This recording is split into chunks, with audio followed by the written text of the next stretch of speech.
Well, here's the brakes we're going to do a comparison on today.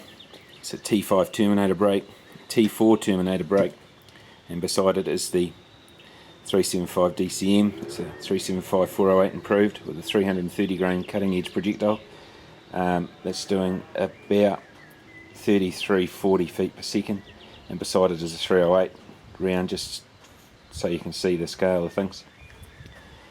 The T4 is not really ideal for this size cartridge, but because it's on such a light rifle, I didn't want a big heavy brake on it.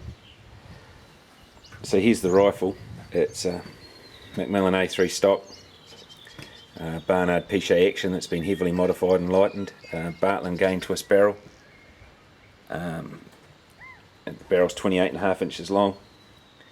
It's got fluting by Gunworks in Canterbury, and Scott Trail modified the action. It's got a 4.5 to 14 by 40 CDS Leupold VX3 on it with alumina caps. It shoots very well so far.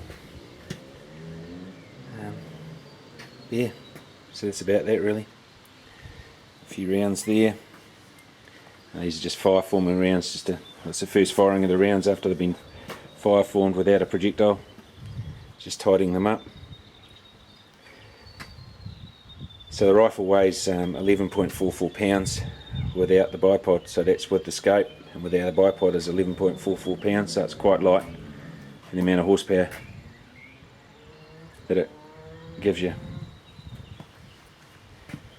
So there's the brakes again, and we'll just set it up and go from there. So here's just a comparison with the T4 breakers on it now, the T4 Terminator brake. We'll just see what happens here.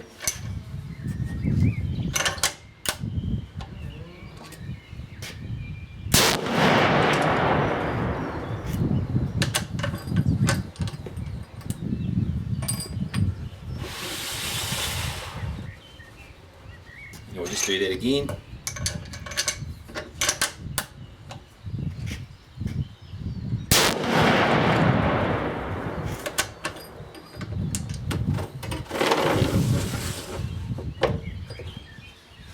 Right, so that was a T4 Terminator, and now we'll put a T5 on. It hasn't been fitted to this barrel. It goes on reasonably well.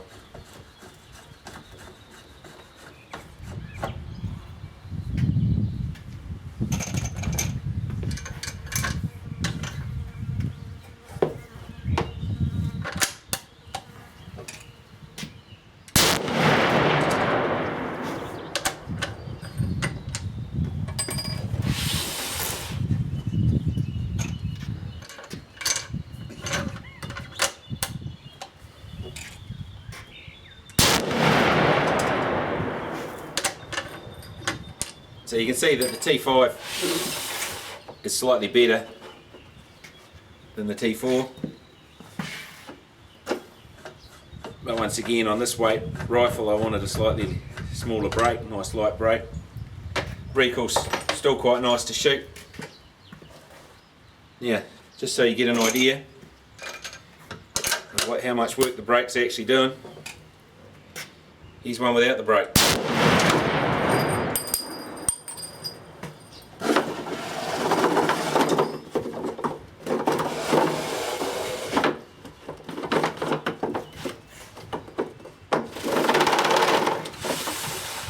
So as you can see, you probably wouldn't want to fire it without the brake. So there you go.